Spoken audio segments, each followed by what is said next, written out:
All right, let's get right into it. Today we are going deep inside Google's brand new AI, Gemini. And let me tell you, this isn't just some minor update. We're talking about a fundamental change in how AI is being built, and frankly, the results are pretty mind-blowing. So to really get why Gemini is such a big deal, we gotta ask a pretty basic question first. How do most of the AIs we use right now actually perceive the world? How do they connect the dots between what they see, what they hear, and what they read? Well, for the most part, the answer has been to kind of fake it.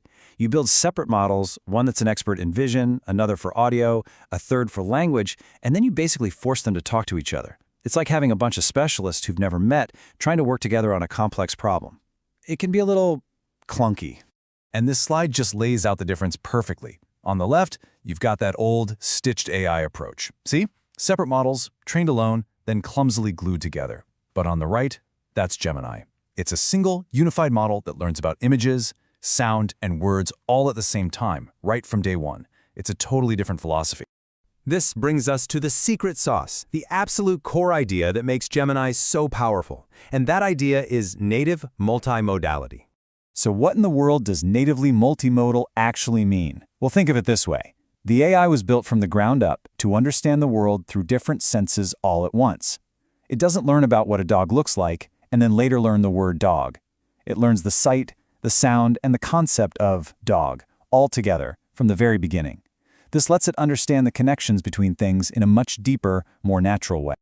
This diagram really shows you what's happening under the hood. All these different kinds of information, text, sound, pictures, even video, they all get translated into a common language, these little things called tokens, and then they're all fed into one single powerful brain. There's no separate departments here. It's one integrated system that's just fluent in everything. And the result is, well, it's incredible. Gemini doesn't just understand different media, it can create with it. In this example, you give it some yarn colors and ask for ideas. Look what it does. It doesn't just write a description, it actually generates the text and the image to go with it. A green avocado and boom, there's the picture. It's a two-way street of creativity. Now, Google didn't just build one of these, it's a whole family. You've got Ultra, which is the biggest, most powerful one for the really heavy-duty, complex stuff. Then there's Pro, kind of the versatile, all-around workhorse. And then there's Nano, a super efficient little model that's designed to run right on your phone. Okay, so you've designed this amazing new AI, but how on earth do you actually build it? That brings us to the absolutely monumental challenge of training something on this scale. This quote from the research paper just says it all. When you are using literally thousands and thousands of processors running 24/7 across giant data centers, things are gonna break. It's not a question of if a chip will fail, it's just a matter of when and how often. So the real genius here wasn't just about raw power, it was about being smart. The team focused on optimizing something they called Goodput. You can think of it as the measurement of useful time. How much time is the AI actually learning versus how much time is it spending recovering from one of those inevitable failures? And would you look at that difference? A traditional big model might have a Goodput of 85%, which means a full 15% of that incredibly expensive compute time is just wasted. But the Gemini team got that number up to an incredible 97%. That is a massive, massive gain in efficiency. So, we have this elegant new architecture. We have this brilliant engineering to train it, and that all leads to the big payoff. Let's see what it can actually do. This is a whole new kind of reasoning. This example is just wow. Okay, so Gemini is looking at a student's handwritten physics homework. It doesn't just read the words, it understands the drawing, it gets the physics concepts, it actually spots the conceptual mistake the student made, and then it writes out the correct solution for them. It's like having a physics tutor who can see, think, and code. And here's another one that shows this cross-modal thinking. The model sees a chart.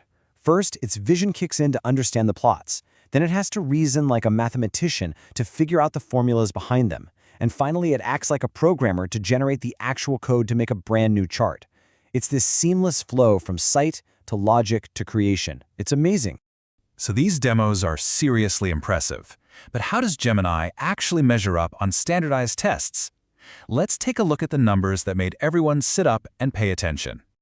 Right, the big question. With all these incredible new skills, how does Gemini actually perform when you put it to the test against established benchmarks? 90.04%. That was the score Gemini Ultra got on a test called MMLU.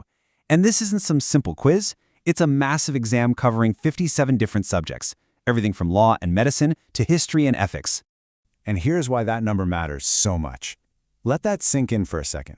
The score for top-tier human experts on this very same test is 89.8%. Gemini Ultra is the very first AI model to ever clear that bar. It didn't just get close. It actually surpassed expert-level human performance. You know, this breakthrough really leaves us with one huge hanging question. We've just seen an AI that can understand our world natively through sight, sound, and text, that can reason across complex topics, and can now perform better than human experts on these massive exams. If this is where we are today, what comes next?